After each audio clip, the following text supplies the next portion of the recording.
നമസ്കാരം. ഫാസ്റ്റ് ന്യൂസിലേക്ക്. മാസപ്പടി കേസിൽ ചോദ്യം ചെയ്യലിന് ഹാജരാകാൻ ടി വീണയ്ക്ക് ഇഡിയുടെ സമൻസ്. വെള്ളിയാഴ്ച ഹാജരാകണം. വീണയടക്കം 8 പേർക്കാണ് നോട്ടീസ്. 30 മണ്ഡലങ്ങളിൽ UDF BJP ഡീൽ നടന്നെന്ന് CPM സംസ്ഥാന secretary MV Govindan. CPM BJP കൂട്ടുകെട്ടെന്ന് പ്രചരിപ്പിച്ച് BJPയുടെ വോട്ടുകൾ മറിച്ചു. മതത്തെ ഉപയോഗിച്ച് വർഗീയ ചേരിതിരിവ് നടത്താനാണ് കോൺഗ്രസ് ശ്രമിച്ചതെന്നും MV ഗോവിന്ദൻ. MSC എൽസ കപ്പൽ അപകടത്തിൽപ്പെട്ട 3 നാവികർക്ക് നാട്ടിലേക്ക് മടങ്ങാൻ ഹൈക്കോടതി അനുമതി. കൊച്ചി മജിസ്ട്രേറ്റ് കോടതിയുടെ റിപ്പോർട്ടിന് ശേഷം മറ്റുള്ളവരുടെ ഹർജി പരിഗണിക്കും. കപ്പൽ അപകടം വരുത്തിവെച്ച വിനയെന്നും മുന്നറിയിപ്പ് അവഗണിച്ചെന്നും കേന്ദ്ര കപ്പൽ മന്ത്രാലയം. ശബരിമല തന്ത്രി കണ്ഠരര് രാജീവരുടെ ജാമ്യം റദ്ദാക്കാനാകില്ലെന്ന് ഹൈക്കോടതി. SITക്കെതിരെയുള്ള വിജിലൻസ് കോടതി പരാമർശം നീക്കി. തന്ത്രിക്കെതിരെ തെളിവിന്റെ കണിക പോലും ഇല്ലെന്നായിരുന്നു ജാമ്യം നൽകിയ കോടതിയുടെ പരാമർശം. ആലപ്പുഴയിലെ രക്ഷാപ്രവർത്തന കേസിൽ പ്രതികളായ ഗൺമാനും സുരക്ഷാ ഉദ്യോഗസ്ഥർക്കും മുൻകൂർ ജാമ്യം നൽകി ആലപ്പുഴ ജില്ലാ സെഷൻസ് കോടതി. കേസിലുള്ളത് പിണറായിയുടെ ഗൺമാൻ അനിൽകുമാർ അടക്കം 5 പ്രതികൾ.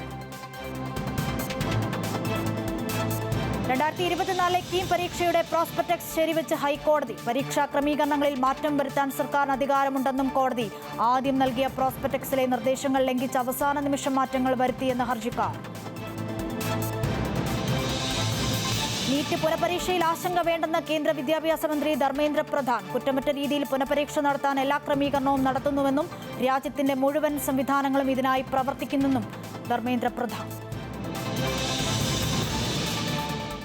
സംസ്ഥാനത്ത് കാലവർഷം കനത്തു. ശക്തമായ മഴയിലും കാറ്റിലും വ്യാപക നാശനഷ്ടം. തൃശൂരിൽ മിന്നൽ ചുഴലി. സ്കൂൾ കെട്ടിടത്തിന് മുകളിലേക്ക് മരം വീണു. ഒഴിവായത് വൻ ദുരന്തം. കണ്ണൂരും കാസർഗോഡും പാലക്കാടും കോഴിക്കോടും കോട്ടയത്തും മഴക്കെടുതി രൂക്ഷം. വയനാട്ടിലെ ഷിഗല്ല വ്യാപനത്തിൽ പ്രതിരോധ നടപടികൾ ഊർജിതമാക്കി ആരോഗ്യവകുപ്പ്. കൊടും കുറ്റവാളി ഗോവിന്ദചാമിയുടെ ജയിൽ ചാട്ടം അന്വേഷിക്കുന്നതിനായി നിയോഗിച്ച വിദഗ്ധ സമിതിയുടെ കാലാവധി നീട്ടി. 3 മാസത്തേക്കാണ് വീണ്ടും കാലാവധി ദീർഘിപ്പിച്ചത്. ജയിൽ സുരക്ഷ ശക്തമാക്കാനും ആഭ്യന്തര വകുപ്പ്. വടകരയിലെ കാഫിർ സ്ക്രീൻഷോട്ട് കേസിൽ KK ലതികയെ ചോദ്യം ചെയ്യാൻ SIT. ചോദ്യം ചെയ്യലിന് ഹാജരാകാൻ നോട്ടീസ് നൽകും. നേരത്തെ DYFI നേതാക്കളെയും പ്രത്യേക അന്വേഷണ സംഘം ചോദ്യം ചെയ്തിരുന്നു.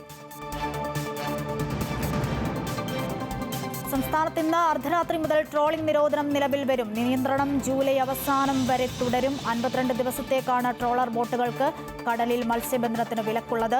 പരമ്പരാഗത മത്സ്യത്തൊഴിലാളികൾക്ക് മത്സ്യബന്ധനം നടത്താം. ഫാസ്റ്റ് ന്യൂസ് പൂർണ്ണമാകുന്നു. നമസ്കാരം.